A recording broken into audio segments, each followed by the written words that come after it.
9월 4일입니다. 함께 기도하겠습니다.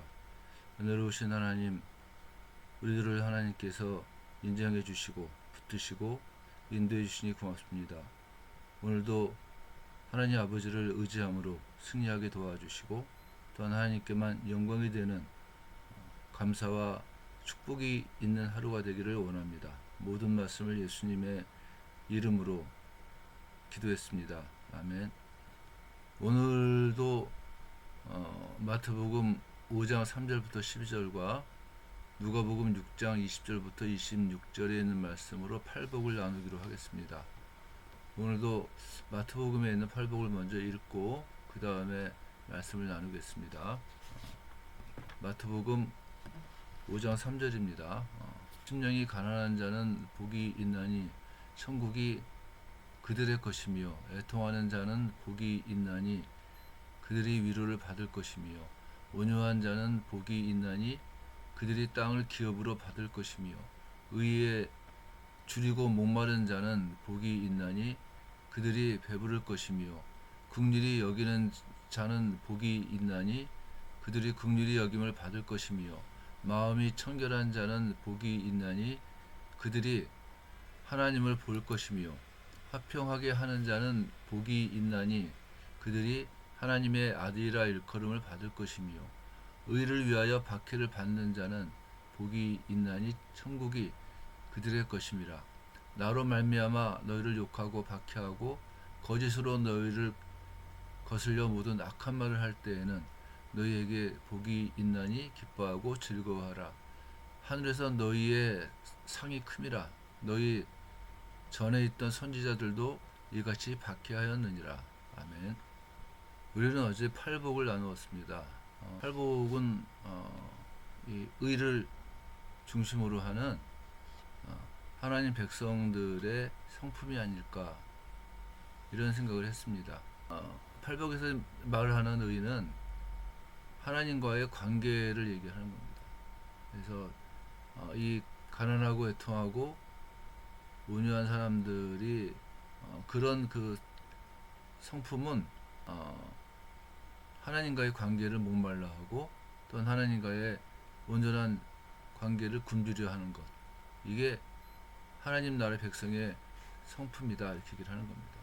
가난하고 애통하고 온유한 것은 또한 긍휼히 여기고 마음이 청결하고 화평케 함으로 삶 가운데 나타납니다. 그뿐만이 아니라 의에 굶주리고 목마른 일들은 의를 위해서 핍박을 받는 일로 나타납니다. 우리는 이 팔복을 묵상하면서 이 그리스도인의 성품이 어떻게 표현되는가를 봐야지만 됩니다. 또 오늘은 이 8개의 복이라고 생각을 하는 이 팔복들이 각각 한 개씩 떨어지는 것이 아니라 논리적인 연관성을 갖는다. 이 얘기를 함께 나누면서 특별히 가난하고 애통하고 온유하고 의에 굶주리고 목마른 모습들을 함께 나누었으면 좋겠습니다. 가난하다고 하는 거는 결핍 상태라고 얘기를 했죠, 어저께요. 누가복음에서는 그 결핍을 이제 분명히 얘기를 합니다.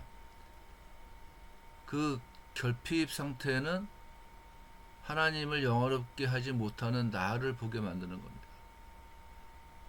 내가 가난함으로 말미암아 내가 아무리 노력을 해도 하나님을 영화롭게 하지 못한다는 나의 처지를 볼 때 그 처지의 상황을 뭐라고 하느냐, 가난함이라고 얘기를 한 겁니다.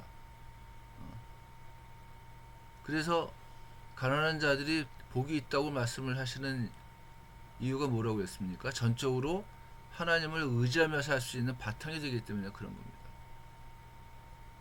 하나님의 백성들의 삶이라고 하는 것은 전적으로 그냥 하나님을 의지하는 삶이에요. 끊임없이 예수님이 말씀하시는 것, 또 바울 사도가 얘기하는 것, 야고보나 베드로나 이런 사람들이 편지에다 쓰는 것 가운데 핵심적인 게 뭡니까?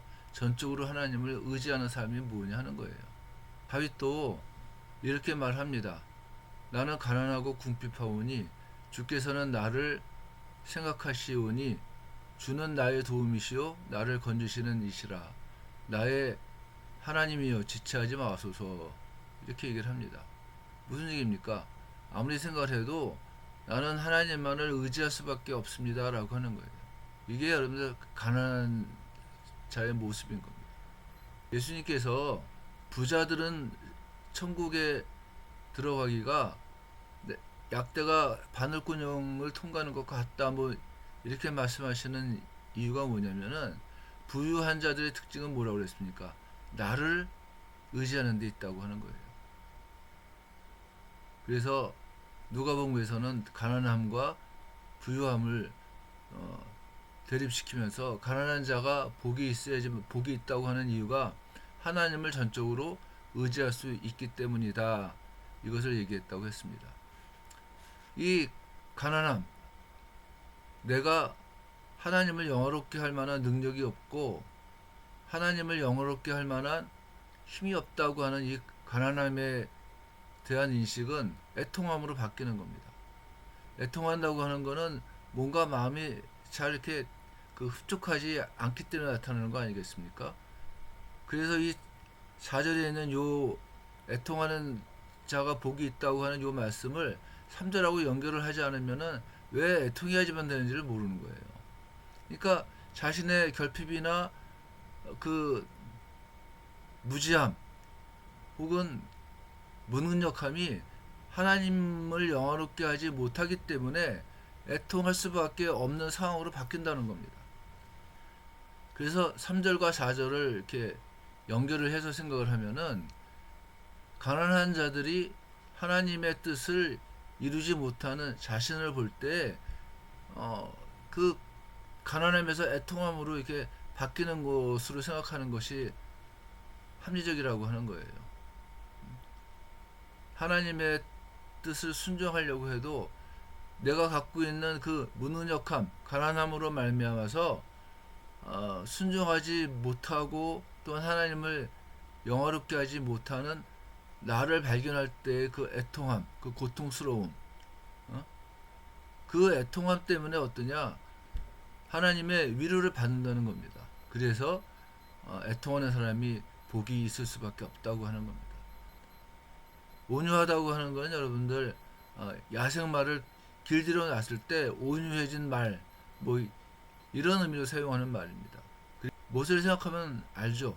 80년 동안을 하나님의 그 뜻하고는 거의 이렇게 반대되는 삶을 살다가 80세에 결국 하나님을 만나서 모든 일을 하나님의 말씀에 순종하며 산 사람 아닙니까?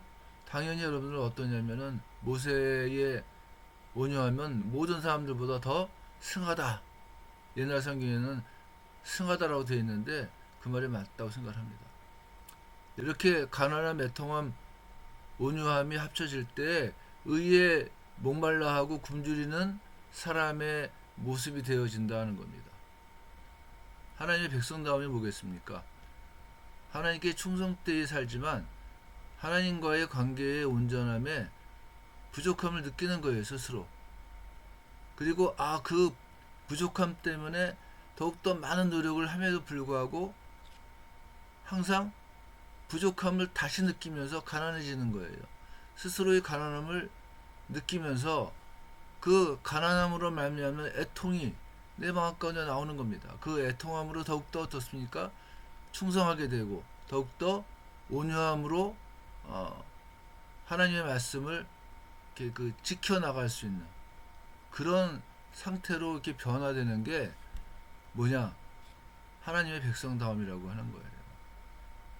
우리가 오늘을 살면서 하나님의 백성으로서의 성품을 발견하고 또 더 발전시킬 수 있는 우리들이 되었으면 좋겠습니다. 기도하겠습니다. 은혜로우신 하나님, 우리가 온유함으로 또 가난함과 애통함으로 하나님과의 관계에 목말라하고 또 굶주려하는 우리들이 되기를 간절히 원합니다. 온전히 하나님의 백성답게 이 땅에서 승리하도록 도와주옵소서. 모든 말씀을 예수님의 이름으로 기도했습니다. 아멘.